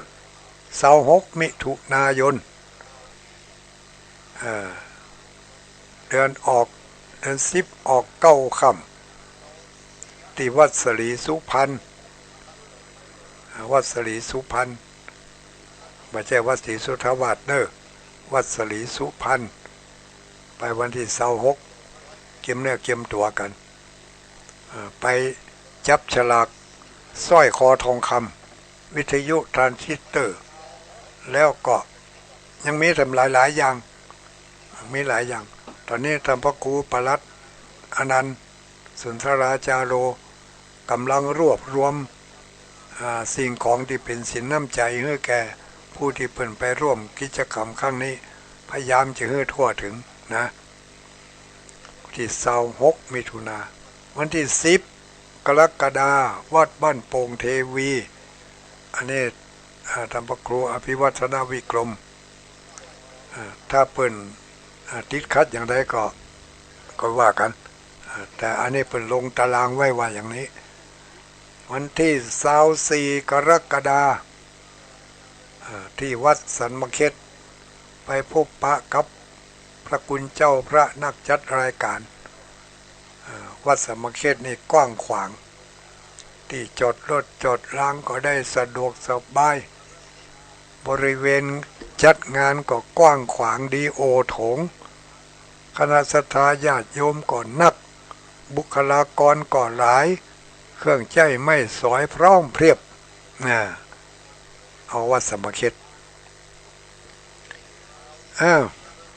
4 ครั้งก่อนเข้าพรรษาหลังจากเข้าพรรษาไปแล้วก็ว่ากันใหม่ก่อนจะถึงวันที่24วันที่15เขาไปปะกันเนี่ยก่อนที่วัดทุ่งโป่งวัดทุ่งโป่งอำเภอเมืองปาน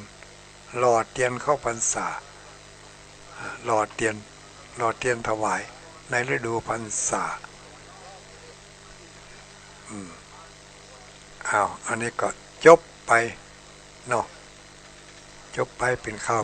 ไปได้รับไผ่มีอย่างแจ้งมามีอย่างแจ้งมาวัดอันนี้แม่วิไลพันธ์แม่สีดาแจ้งอะไรมาฟังแล้วแจ้งชัดเจนดีมากอนุโมทนาคลื่นสีขาวเพื่อชาวประชาคุณโยมดุสิตโป่งเทวีถ้ามีไผอีกก็มีหลายคนเนาะคุณแม่รัตดาคุณโยมแม่รัตดานี่จากห้วยเข้ากำอำเภอพะเยาจังหวัดพะเยาฟังอยู่คุณน้องพร รัตนังอำเภอสันทรายแม่โจ้ฟังอยู่ไผ่แถมกนกพิษชัยนาบ้านห้วยงูในอำเภอฝางฟังอยู่แม่บูจีนฟังก็นี่แม่บูจีนฟังอยู่อันนี้ไผ่เวลาพัน25ทุลุง25เนี่ยอย่าง26ค่ะ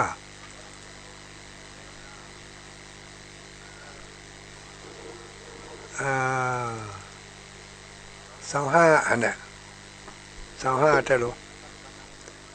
ญาติโยม25เด้อ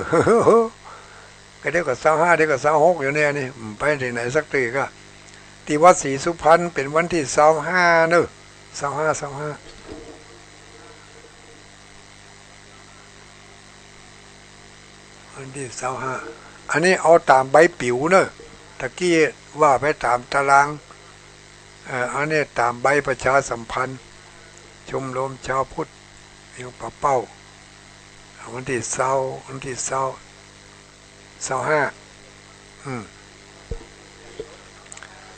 เอ้าก็เป็นอันว่าบาเดียวนี่วันนั้นมีมอย่างข้างไว้ญาติโยมทั้งหลาย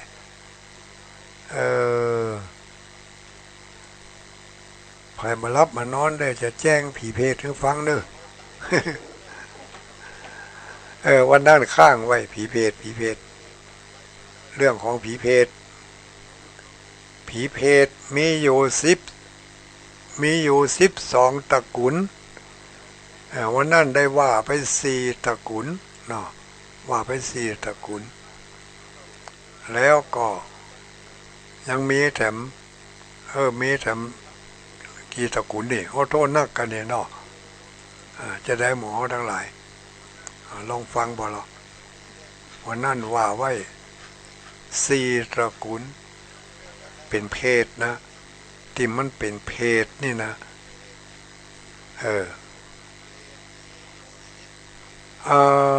ตระกูลที่5ตระกูลที่5นี่ เพศตระกูลนี่มีรูปร่างพิกลคือว่ามีเท้าถึง2นี่ใหญ่ยาวใหญ่แล้วก็ใหญ่โตแล้วก็คอยาวมากเลยมันจะยาวน้อยๆสักคำน่ะมันจะคอยาวอย่างกะเหรี่ยงคอยาวนั่นน่ะอันนี้เพศนี่มันคอมันยาวขนาดว่าอยู่ฟังเพศเนี่ยก้มไปกินน้ำฟังปุ้นได้นะแล้วก็มีต้องมีปากน้อยเพศประเภทนี้ประเภทที่5นี่นะมีสุมาเถอะมีตีนใหญ่อย่างกับตีนจ้างนี่ใหญ่เลยตีนจ้างก่อนแล้วก็มีคอยาวมีปากน้อยเต้าหูเข็มเวลาจะกินอาหารจะบริโภคอย่างนี้ก็บ่ฮู้จักอิ่มสักเตื่อกินเข้าไปก็กว่ามันจะลงไปได้ก็ลองขึ้นใจหัวเถอะกว่าอาหารการกินจะผ่านหูคอลงไปนี่เพราะคอมันน้อยหูคอเต้าหูเข็มตีนใหญ่มือใหญ่กินด้วยความลำบากทรมานมากเลยร่างกายผอมโซดำเกรียมเป็นที่น่าเอ็นดูเพศประเภทนี่เพราะว่าได้กระทำกรรมอันบดีบ่งามเอาไว้ในอดีตชาตินั่นเขาเป็นคนตนีคิจิชาติที่เกิดมาเป็นมนุษย์นะเมื่อมีไผมาขออาหารหรือว่าบอยากจะให้อาหารแก่ไผโดยความบ่มีศรัทธาบ่มีความเลื่อมใสในสมณะชีพราหมณ์ที่ตัวเองที่เปิ้นเคารพนับถือกันมีจิตใจหวงแหนแต่ทรัพย์สมบัติบาปแบ่งบาปปันบาเอื้อเฟื้อไผแม้แต่น้อยเลยผลของกรรมตามสนองจึงได้ทำมือไปเกิดเป็นเปรตตีนใหญ่มือใหญ่คอยาวปากหูคอเต่าหูเข็มปากใหญ่แต่คอเต่าหูเข็มหูมันน้อย จะกินอย่างกระด้อนทุกข์ละยากลำบากอันนี้เป็นตระกูลที่ห้ามีแถมตระกูลหนึ่งตระกูลที่หกเพศตระกูลนี่มีรูปร่างผอมเพิ่นว่านะผอมอดอยากแค้นเหมือนกับเพศประเภทอื่นเหมือนกันมีความอยากเข้าอยากน้ำหิวอยู่ตลอดเวลาที่แปลกใจ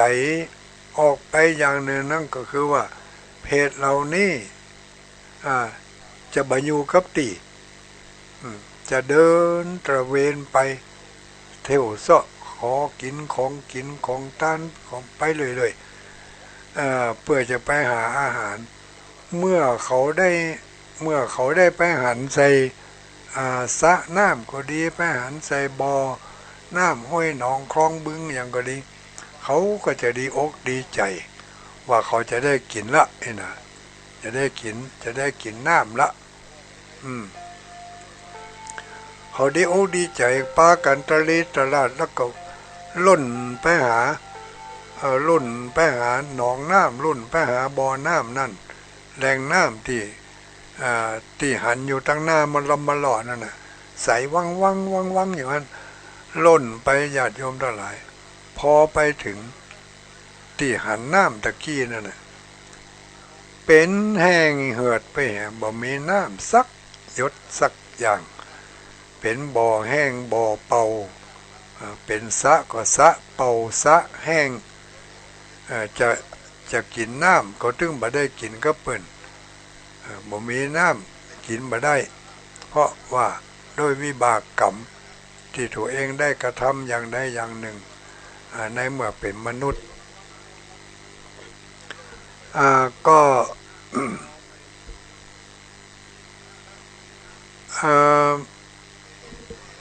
ด้วยอำนาจของกรรมที่ได้กระทำในอดีตชาติเพราะว่าเป็นคนตนีหวงแหนน้ำเป็นคนขี้น้ำบ่ชอบเฮือน้ำบ่ชอบแบ่งปันน้ำเอาไปไล่ปิดน้ำปิดน้ำปิดบ่อทำลายน้ำที่เปิ้นที่คนจะกินสัตว์จะกินก็ไปทำลายไปตุบขวางไปเอาขี้สกปรกเขาใส่หมู่ทำลายแหล่งน้ำทั้งหลายแลเนี่ยขั้นว่าละจากโลกนี้ไปแล้วก็จึงเอาตนไปเกิดเป็นเปรตอดเข้าอยากน้ำบ่มีน้ำที่จะกินเพราะว่าไปปิดกันบ่ฮือสัตว์บ่ฮือคนได้กินน้ำอันนี้ขนาดปิดกันวัตถุนะหมู่ที่ปิดกันคนอื่นที่เปิ่นจะฟังเทศน์ฟังธรรมนี่อันนี้ไปทำอย่างหนึ่งเนอะอันนี้จะไปเกิดเป็นเปรตชนิดหนึ่งว่าน่าจะเล่าให้ฟังปิดกันคนฟังเทศน์ฟังธรรมปิดกันคนไปเจริญเมตตาภาวนาปิดกันคนที่เปิ่นจะไปทำบุญทำทานนี่นะอันนี้แม่มอย่างหนึ่งอันนี้ตอนนี้มาเล่าเถอะเปรตประเภทหนึ่งก็คือมีรูปร่างเหมือนกับเสาเหมือนกับต้นไม้เหมือนกับเสาเหมือนกับต้นไม้แต่ว่า ถูกไฟไหม้ดำขลึงตึงและดูก็น่าเกลียดน่ากลัวมีกลิ่นเหม็นเน่าออกมาจากเนื้อจากตัวจากมือจากเท้าเพราะว่ามือเท้าของเขานี่ง่อยเปียเสียขาหิมฝีปากของเขาด้านบนห้อยออกมาปิดริมฝีปากด้านล่างไม่ใช่ยังกับงวงจ้างนี่กันเนาะปิดหิมฝีปากด้านล่างเนี่ยแล้วก็มีเขี้ยวยื่นออกมาจากปากผมเผานี่ยาวลุงรังมีความอดอยากเหลือประมาณยืนอยู่กับที่บ่ไปที่ไหนบ่เที่ยวบ่ไปเสาะหาไปไหนบ่ได้บ่เหมือนกับเพศชนิดอื่นนี่อันนี้เพศประเภทนี้น่าสะพรึงกลัว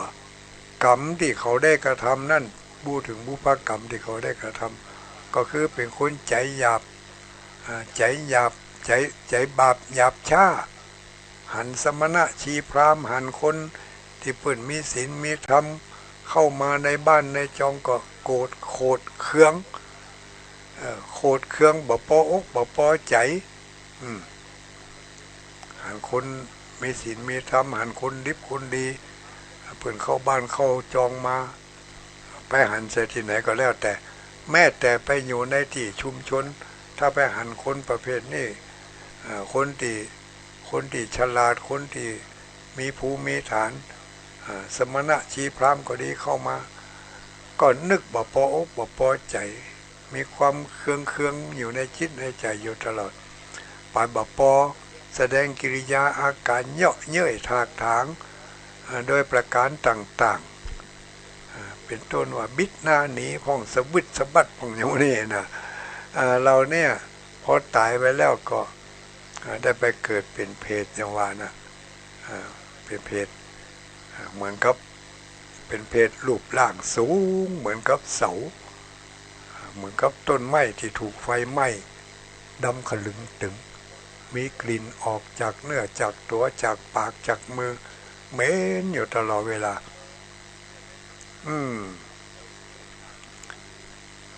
อันนี้ผลกรรมที่ได้กระทำย่อมจะทำให้ไปเกิดเป็นเปรตเพศแถมตระกูลหนึ่งนี่จะว่ามันเสี่ยงโมด12 ตระกูลนี่นะเรื่องขี้ข้านเป็นหนี้กันกว่าจะได้ไปเป็นเพศ ถ้าเป็นหนี้จะได้ไปเป็นเพศแต่มั้งเพศตระกูลนี้มีร่างกายใหญ่โตมีเล็บมือเล็บเท้ายาวคมเหมือนกับมีดดกเพศประเภทนี้นะมีเล็บมือเล็บเท้ายาวคมเหมือนกับมีด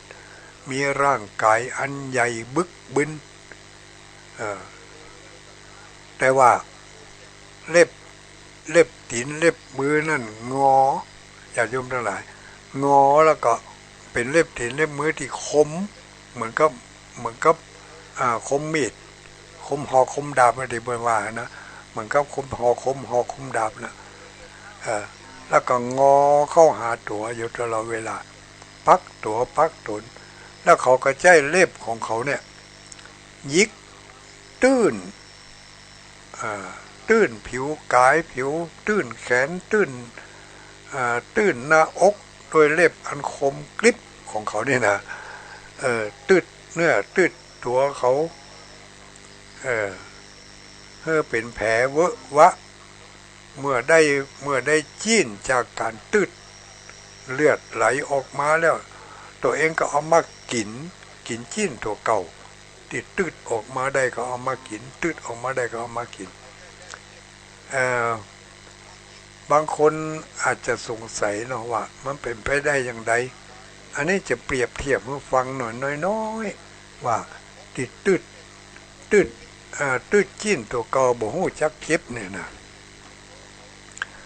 ญาติโยมทั้งหลายเขาเคยถูกยุงคบก่อนทุกคนเคยถูกยุงคบเนาะทีนี้ยุงคบเนี่ยถ้ามันคบที่ไหนมันก็คันที่หั่นถ้ามันคันหน้าเขาก็เก่าถ้ายิ่งมันคบเมินต่อใดมันก็คันเมินนักต่อหันคันไปไก่คันเลิกในขณะที่เขาเก่านั่นน่ะ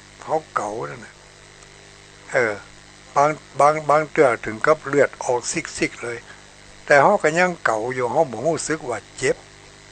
เนาะคะแนนเพราะว่าความคันนั่นน่ะมันมีพลังมันมีอิทธิพลมันมีบทบาทที่เหนือกว่าความเจ็บต่อผิวกายของเขาอันนี้เพศก็เช่นเดียวกันญาติโยมทั้งหลายวิบากกรรมตัวนั้นมาปิดมาบังบ่ฮื้อเขารู้สึกว่าเจ็บที่จริงมันก็เจ็บนั่นแหละแต่ตืดออกมาโดยเล็บอันแหลมคมตืดออกมาจนเนื้อพุดเป็นชิ้นแล้วก็ตืดได้ก็เอามากินเป็นอาหารของเขาแต่ก็บ่ฮู้จักอิ่มสักเตื้อจะกินไปเท่าใดตืดเอาจนแผ่วกระดูกพุ่นมันก็ยังกินบ่อิ่มพอตืดไปปุ๊บสักบึสักกรรมมันก็ฟูขึ้นมาอย่างเก่าแต่ไม่นะที่มันพุดไปนั่นน่ะมันก็ฟูขึ้นมาแถมขึ้นมาเป็นเนื้ออย่างเก่าแล้วก็ยิกเอาแถมว่าอยู่อย่างเงี้ยตลอด จนกว่าจะหมดอายุกรรมเพราะว่าวิบากกรรมที่เขาได้ไปทำเอาไว้นั่นก็คือชอบเป็นคนที่ชอบขูดรีด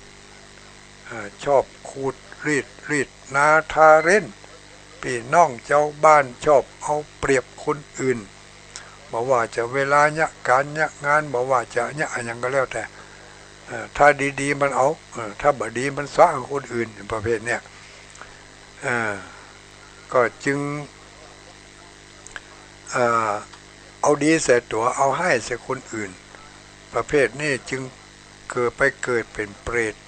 กินจิ้นกินเนื้อของตัวเองด้วยการตืดการจักออกมาชอบรังแกผู้ที่รวมไปจนถึงผู้ที่ชอบรังแกคนอื่นโดยเฉพาะอย่างยิ่ง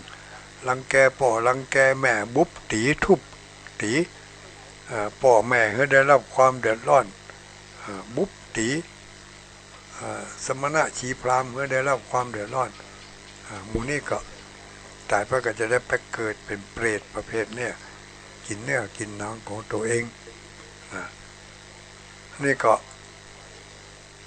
ด้วยวิบากกรรมจนกว่าจะหมดกรรมกี่ปีกี่วันกี่เดือนกี่ปีบ่ฮู้แล้วมีเกิดประเภทที่ประเภทนี้มีร่างกายใหญ่เหมือนกับภูเขาแต่เวลากลางคืนนั่นเขาจะมีความสว่างไสวด้วยเปลวไฟกลางวันกับกลายเป็นหมอกเป็นควันกุ่นอยู่รอบกายของเขากลางคืนเป็นไฟกลางวันเป็นควันที่เขาว่ากันมันปิ้นกันว่ากลางคืนเป็นควันกลางวันเป็นไฟอันนั้นเขาว่าคือมันคับข้องจองกันแต่เพศประเภทนี้มีร่างกายใหญ่โตเหมือนกับภูเขาดูตัวใหญ่ขนาดนั้นนะเวลากลางคืนนี่ไฟจะลุกไหม้เขาไฟจะลุกไหม้เผาตัวของเขาเผาตัวเขาจนกระทั่งว่าสว่างสวัยแจ้งรู้ไปเลยแล้วส่วนกลางวันนั่นไฟมันจะหมอดดับเปลวไปกลายเป็นควันออกมากุยอย่างก็เขาหันไฟไม่ป่าไม่ดอยอย่างนั้นก็หมูนี่เป็นเปรตที่ต้องถูกไฟเผาไฟคอกอยู่ตลอดเวลานอนกลิ้งเกลือกไปมาเหมือนกับต้นไม้ที่มีไฟติดอยู่แล้วก็กิ้งไปกิ้งมาตะโมกลางป่ากลางดอยได้รับทุกขเวทนาแสนสาหัสห้องให้อยู่ตลอดเวลากรรมที่ประเภทนี้ได้สร้างเอาไว้คือว่าเป็นคนชอบเผาเป็นคนชอบเผามาเผาในที่นี้หมายถึงเผาทำลายอย่างเช่นว่าเผาวัดเผาวาเผาบ้านเผาเงินเผาโรงเรียนเผากุฏิวิหารรวมไปจนถึงอย่างในเวลาที่ผ่านมาเนี่ยเนาะเดือนมีนาเมษาเนี่ยเป็นห้ามเบื่อเผามันเผาเนี่ยอันเนี้ยผิดกติกาผิดศีลหรือนั่นเพราะว่ากติกาก็คือศีลผิดศีลก็จึงได้ไปเกิดเป็นเปรตเพศประเภทที่10ประเภทนี้ร่างกายเหมือนกับแมงเหมือนกับสัตว์กับแมงอันอย่างสักอย่างหนึ่งแต่ละตัวแต่ละตนก็มีร่างกายแต่ละอย่างเหมือนกันแต่มันเหมือนกับแมงกับสัตว์นะใช่ว่าเหมือนกับงูเหมือนกับเสือเป็นเพศแท้ๆเหมือนกับม้าเหมือนกับงัวเหมือนกับควายเหมือนกับจิ้งจกตุ๊กแกเหมือนกับจักแตนจักตัวนี้เนี่ยเหมือนกับสัตว์ทั้งหลายแลนะแต่ว่าเขาจะต้องได้รับทรมานด้วยการมีไฟเผาไหม้ทั่วร่างกายทั้งกลางวันและกลางคืนอันนี้บ่มีเวลาว่างเว้นบ่เหมือนกับเหตุตะกี้เนี่ยเมื่อคืนเป็นไฟเมื่อวันเป็นควันแต่อันนี้ไฟจะเผาเขาอยู่ตลอดเวลาเหมือนกับหลัวติดไฟติดอยู่ตลอดเวลาแม้แต่เมื่อวันเมื่อคืน บ่ได้ยุดบ่ได้หย่อนกรรมที่ได้กระทำไว้นั่นเพศประเภทนี้ก็คือว่าเมื่อข้างเป็นมนุษย์เป็นคนตนีทีเหนียวหันสมณะชีพราหมณ์ผู้มีศีลมาเยือนก็ด่าก็ว่าก็เปรียบเปรยด้วยอาการต่างๆเหมือนกับว่าเหมือนกับเปรียบเปรยเหมือนกับเป็นสัตว์เดรัจฉานพ่องเหมือนกับหยังพ่องเสว่าหากินเหมือนกับสุนัขเหมือนกับแมวเนี่ยหาใส่กินกับเปิ้นประมาณนี้ว่าไปแล้วก็แกล้งล่อเลียนผู้มีศีลเหมือนกับเป็นแมงสัตว์แมงอย่างเนี่ยเปรียบเปรยบนไปตัวเองตายไปก็ได้ไปเกิดเป็นเปรตประเภทนั้นประเภทที่11ใกล้จะสุดท้ายแล้วลองบุ้ยแล้วเพศประเภทนี้อันนี้เป็นเพศที่พิเศษนะญาติโยมทั้งหลายเป็นเพศที่พิเศษเพศชนิดนี้มีฤทธิ์มีฤทธีมีความงามในด้านรูปร่างเหมือนเทวดาเพศประเภทนี้นะมีฤทธิ์มีเดชจำแรงกายพ่องแสดงอิทธิปาฏิหาริย์อย่างก็ได้มีรูปร่างงามเหมือนกับเทวบุตรเทวดาแต่ว่าเขามีความอดอยากหิวโหยหิวอาหารอยู่ตลอดเวลาเหมือนกับเปรตชนิดอื่นๆแอวไปในสถานที่ต่างๆเมื่อพบปะกับมูดคูดหรือว่าไปพบไปปะกับอุจจาระปัสสาวะมันยังของคนของสัตว์มันก็จะกรูเข้าไปกินมีอาหารเป็นมูดเป็นคูดเป็นสิ่งสกปรกทั้งหลายอันนี้เพศประเภทนี้มีความงามดุจเทวดาแต่ว่ามีอาหารการกินเหมือนกับบุ้งกับหนอนเนาะกินหมูที่เป็นอุจจาระปัสสาวะของบูดของเน่าของเหม็นเป็นอาหารของเขาแต่กินบ่ฮู้จักอิ่มอดอยากอยู่ตลอดวิบากกรรมในสมัยเมื่อเป็นมนุษย์ได้บวชเป็นทุเจ้าวันนั้นบวชเป็นพระเป็นเณรบวชเป็นพระเป็นเณรพยายามที่รักษาศีลของตนให้บริสุทธิ์เกิดไปเป็นเพศจึงมีรูปผิวพรรณอันงามดังเทวบุตรเทวดาแต่บ่ได้บำเพ็ญบุญบ่ได้บำเพ็ญทานมีความเกียจคร้านบ่ได้บำเพ็ญสมณธรรมตามสมณวิสัยของบรรพชิตจิตใจจึงมากไปด้วยโลภะโทสะโมหะเป็นทุเจ้าพระเนรเข้าใจผิดคิดว่าการทำบุญทำทานเป็นสิ่งประจำเป็นเพราะเขาเป็นทุเจ้าเป็นพระเป็นเนรอยู่แล้วมีความเข้าใจผิดเป็นอย่างนี้บวชแล้วก็รักษาแต่ศีลอย่างเดียวไม่จำเป็นจะต้องทำบุญทำทานอย่างก็ได้เพิ่นไปออกโรงทานมันต้องไปออกก็เพิ่นก็ได้เปิดไปห้อมกันเป็นเจ้าภาพของที่ระลึกของชำร่วยที่งานธรรมสัญจรบ่ไปก็ได้เขาเป็นทุเจ้าเขาบ่ห้อมก็ได้เอาผ้าเหลืองเข้าห่มเขาถึงมีบุญอยู่แล้วเจ้าบ้านมาเอาบุญกับเขาเนี่ยเพิ่นห้อมเตียนภาษาบ่จำเป็นเขาบ่ต้องตานก็ได้ขอให้เขาได้รักษาศีลก็พออยู่ในสมณวิสัยก็พอโดยวิบากกรรมที่บ่ชอบทำบุญทำทานชอบแต่รักษาศีลถูกความโลภความโกรธความหลงเข้าครอบงำก็จึงลืมเรื่องการทำบุญทำทานเรื่องการกระจัดความโกรธความหลงความโลภขั้นเมื่อละโลกนี้ไปแล้วจึงไปเกิดเป็นเปรตตระกูลนี้เรียกว่ามหิทธิกเปรตที่มีรูปร่างสวยงามมีฤทธิ์มีเดชแต่ว่าอดอาหารการกินหิวโหยอยู่ตลอดเวลาอันนี้ประเภทที่11ตระกูลสุดท้าย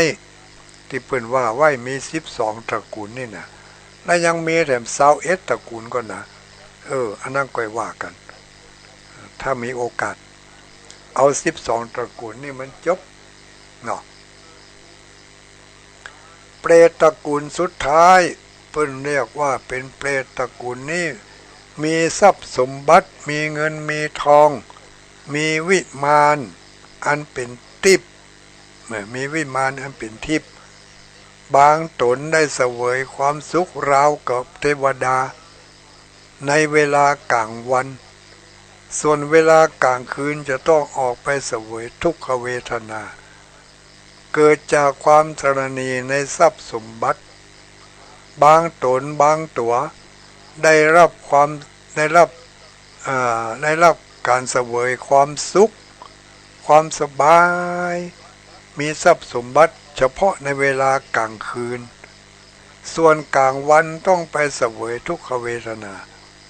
บางตัวมีความสุขในเวลากลางวันกลางคืนต้องไปเสวยทุกขเวทนาแล้วแต่ว่าเวรกรรมของไปตามสมควรแก่กรรมที่ตัวเองได้กระทำวิบากกรรมอันใดมาจากวิบากกรรมอันใดที่ได้มาเกิดเป็นเปรตประเภทนี้เพิ่นบอกว่าเฉพาะครั้งที่เป็นมนุษย์นั่นมีศรัทธา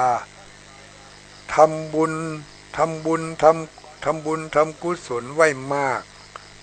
แต่บ่ชอบรักษาศีลบ่รักษากายวาจาใจให้บริสุทธิ์เกิดเป็นมนุษย์เป็นคนชอบทำบุญทำทานไว้มากเวลาตายไปแล้วไปเป็นเปรตมีทรัพย์สมบัติมีวิมานเป็นที่อยู่ที่อาศัยแต่ว่าต้องไปเสวยทุกขเวทนาบางพ่องก็ไปเสวยทุกขเวทนาเมื่อคืน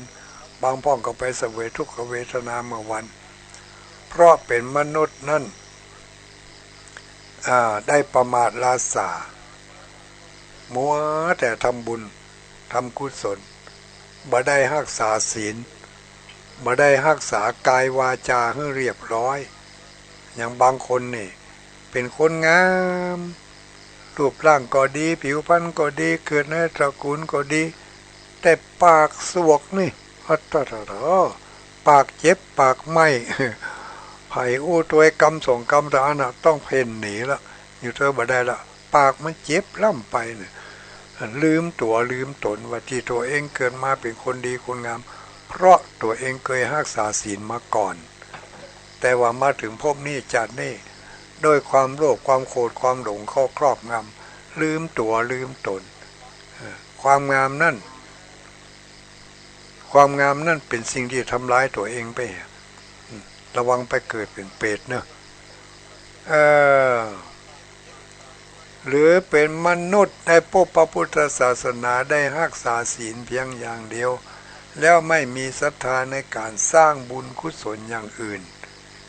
และมีความสงสัยในเรื่องการทำบุญทำบาปอยู่ตลอดนี่พระเจ้าเขาจึงได้ไปเสวยวิบากแม้จะรักษาศีลแม้ในพิธีกรรมที่มีอยู่เพิ่นบอกว่าต่อไปรักษาศีลศีลเนอก็ว่าจะนั่นพอเอาเป็นพิธีให้มันป้นไปแต่ถ้าป้นจากพิธีไปแล้วใครเนี่ยอย่างไรก็เนี่ยบ่ได้คำนึงถึงเรื่องพิศีลพิธรรมอย่างนั้นเอาใจว่าอย่างเดียวนะอันนี้ก็ระมัดระวังกันไว้จะได้ไปเป็นเวมานิกเปรตเวมานิกเปรตเปรตที่เสวยความสุขในภาคใดภาคหนึ่งมีความสุขตอนกลางคืนแต่กลางวันต้องไปเสวยทุกขเวทนาถ้ามีความสุขในตอนกลางวันกลางคืนต้องไปเสวยทุกขเวทนามีความสุขได้กึ่งเดียวของวันเพราะฉะนั้นการทำบุญทำทานนี่จึงเป็นสิ่งสำคัญให้ทานรักษาศีลคือรักษากายวาจาให้เรียบร้อยแล้วก็ไหว้พระสวดมนต์เจริญเมตตาภาวนาแผ่ส่วนบุญส่วนกุศลไปยังสรรพสัตว์ทั้งหลาย ก่อนรับก่อนนอนในคืนนี้แผ่ส่วนบุญส่วนกุศลไปเขาได้ทำบุญที่ไหนมาจะไปชี้บุญแบ่งบุญให้คนมีพ่อแม่เป็นต้นแบ่งส่วนบุญให้แก่ตัวเองแล้วก็แผ่ส่วนบุญให้แก่สรรพสัตว์ทั้งหลายขอให้เขาได้บุญเหมือนกับที่เขาได้เขาได้มีความชื่นอกจุ่มอกจุ่มใจก็ขอให้เขามีความจุ่มอกจุ่มใจเวลา เวลาไปกล่าวกรรมถวายสังฆทานก็ดีเวลากล่าวกรรมสมาทานศีลก็ดีจะไปว่าอ้อมแอมอยู่ในคอว่าเฮ้อเปิ่นได้ยินนะอย่างเปิ่นว่าไหว้พระเนอเนี่ยนะโมตัสสะภะคะวะโตก็ว่าแท้ๆว่าให้มันพดปากพดคอออกมาจะไปมุบมิบอยู่ในปากโดยเฉพาะอย่างยิ่งเวลากล่าวคำถวายสังฆทานเนี่ยต้องลงตึงอดบ่ได้หรอกถ้าใครว่าเป็นเถื่อแต่ก็กลัวจี้หน้าตากันกล่าวคำถวายเนี่ยว่าอยู่ในคอพุ่นน่ะทุกเจ้าก็บ่ได้ยินกับผู้จารว่าคนเดียวอ่ะ กับเจ้าภาพยังบอกว่าตัวก็ว่าให้มันดังๆหั่นกะทุกเจ้าก็จะได้ยินตัวว่าเปิ้นฮือแต่รู้เปิ้นถวายแต่รู้เนี่ยอันนี้มุมมิบอย่างโมโหฮือแต่บ่ฮือแต่โมโหเปิ้นก็คำถวายก็ต่อไปฮือว่าดังๆเนี่ยญาติโยมทั้งหลายเนี่ยแต่บ่จะเอ็กเอานะว่าดังๆให้มันโป้นปากเขาเนี่ยเขาก็จะได้ทุกเจ้าที่เปิ้นฮับกินฮับทานก็จะได้ชื่นอกชื่นใจได้พ่องเปิ้นฮือแต่รู้เปิ้นเก่าคำถวายโป้นปากโป้นคออันนี้ก็เป็นอันว่าฝากกันไว้ในญาติโยมทั้งหลายอุไปออกมาวันนี้ไปได้หับสายสักกรรมนี่มาหับเนาะถ้าหับแล้วมันจังเหลือเวลาแต่น้อยเดียวกำเดียวนาฬิกาก็จะตีตรงตั้งเห็นแล้วก็มากล่าวซ้ำย้ำเตือนกันเนาะวันที่15ไปร่วมกันรอเตียนที่วัดโรงเรียนวัดต่งโป่งทำไมว่าโรงเรียนวัดเพราะวัดกับโรงเรียนอยู่ในเขตเดียวกันโรงเรียนวัดต่งโป่งอำเภอเมืองปานจังหวัดลำปางพระสงฆ์องค์สังฆเจ้าพระนักจัดรายการแล้วก็อุบาสกอุบาสิกาคลื่นสีขาวของเราจะได้ไปร่วมกันที่หั่นพี่น้องญาติโยมตั้งเมืองแป่เมืองน่านตั้งเมืองเงาวันนั้นแม่อุ้ยโทรมาจากเมืองเงาฟังอยู่เนาะเนาะอย่างสีจันทร์ก็อย่างนั้นมาร่วมด้วยกันนะเนออายุ84แล้ววะโทรศัพท์มามาหาตุลุงถามเรื่องเกี่ยวกับการจะไปหล่อต้มหล่อเตียนก็ไปกันได้วันที่15ปะกันปุ้นเนอแล้วก็พี่น้องตังวังเหนือแจ้ห่มตังที่ไหนก็แล้วแต่วันที่24มาปะกันที่วัดสมเขตเนอเกียมตั๋วไว้เสาะรถเสาะล้างกันไว้ฮะพี่น้องตังแม่สวยใกล้ๆนี่เนาะวันที่24มาพบมาปะวันที่15พระนักจัดรายการส่วนมากจะต้องไปร่วมกันรอเตียนเพราะเป็นกิจกรรมของกลุ่มขึ้นสีขาวที่15บัจเจการรอเตียนอย่างเดียวนะถวายเตียนตัววันนั้นเขาจะนิมนต์พระสงฆ์องค์สังฆเจ้าในเขตอำเภอปานนั่นจำนวน15 วัดมาโปรดเมตตารับเตียนจากคณะคลื่นสีขาวเพื่อชาวประชาจะถวายในวันนั้นศรัทธาญาติโยมเขาไปจะให้จะหอมตัวก็หอมเนอะหอมโดยถวายเตียนในวันนั้นตัวรอเตียนตัวและเตียนที่รอนั่นไม่ได้ถวายที่หั่นนะฟังเอารายละเอียดตั้งสถานีก็แล้วกันคืนนี้ค่ำนี้คืนนี้ก็คงจะยุติกันไว้เพียงเท่านี้ละญาติโยมทั้งหลาย เวลาไล่เวลากำเดียวสถานีเป็นจะเปิดเพลงเปิดซอไล่ห้ำหัวละทุลุงบรรจบง่ายๆเอาละ